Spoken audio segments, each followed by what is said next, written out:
História AI. Umelá inteligencia sa tu nezobrala zo dňa na deň.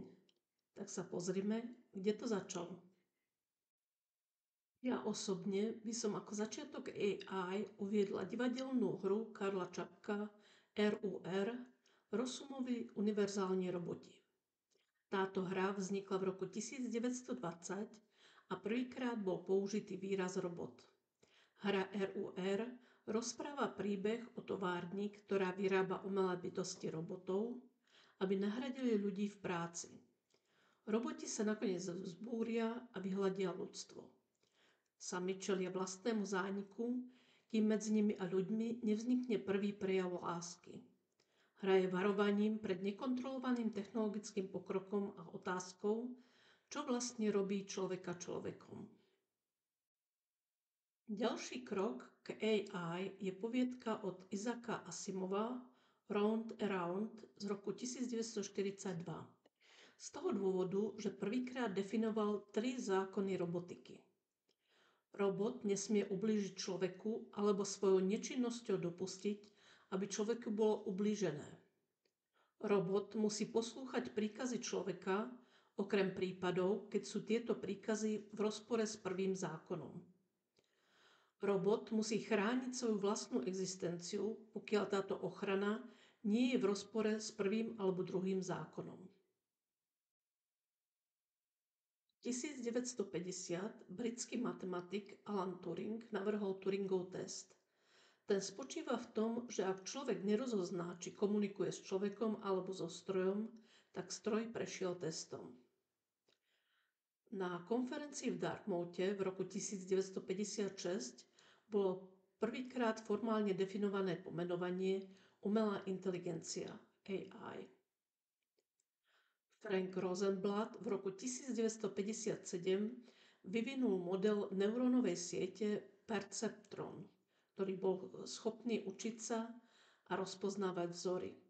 Stal sa základom pre moderné neurónové siete. Jedno z najdôležitejších centier pre výskum AI bolo vytvorené v roku 1959 Marvinom Minským a Johnom McCarthym a volá sa MIT AI Lab. Vzniklo na najprestížnejšej technickej univerzite MIT, Massachusettský technologický inštitút. V 70. rokoch nastala tzv. AI zima. Kvôli vysokým očakávaniam a zníženiu financií smerovaných do výskumu sa veľká časť výskumu zastavila. V roku 1997 sa stalo, že počítač Deep Blue od firmy IBM pomocou AI a hrubou počítačovou silou porazil svetového šampióna v šachu Garryho Kasparova. V roku 1998 v tom čase doktorantka na MIT Cynthia Breeze vyvinula sociálneho robota Kismet. Sociálny robot znamená, že mal mechanickú tvár a dokázal vyjadriť emócie ako radosť, smútok, prekvapenie a taktiež reagoval na reč a tón hlasu ľudí. Dostávame sa pomaly do blízkej súčasnosti.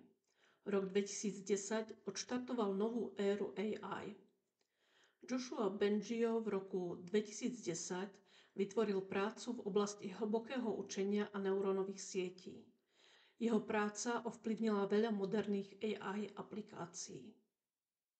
V roku 2010 začína éra online vzdelávania v AI a zasadil sa o to americko-čínsky informatik Andrew Ng, ktorý je známy prácou v strojovom učení a online kurzami cez platformu Coursera. Tým AI spopularizoval a sprístupnil širokej verejnosti. V roku 2010 čínsko-americká informatička Fei Li vytvorila databázu obrázkov s popismi ImageNet a tým zlepšila schopnosti AI rozpoznávať obraz pomocou CNN, konvolučná neurónová sieť. Už o 2 roky neskôr, to znamená v roku 2012, britsko-kanadský informatik Geoffrey Hinton spolu so svojimi študentmi na univerzite v Toronte vyvinul AlexNet, konvolučnú neurónovú sieť, ktorá zlepšila rozpoznávanie obrazu. AlexNet využil dataset od ImageNet od Fei Li. Demonstrovali tak efektívnosť modelu hlbokého učenia v počítačovom videní. AlphaGo je počítačový program vyvinutý spoločnosťou DeepMind na hru Go. Go je považovaná za jednu z najkomplexnejších hier na svete. AlphaGo v roku 2016 porazil Lee Sedola, jedného z najlepších hráčov Go na svete, v sérii hier 4:1, čo ukázalo pokročilé schopnosti AI v oblasti posilovaného učenia. Už sme skoro v súčasnosti.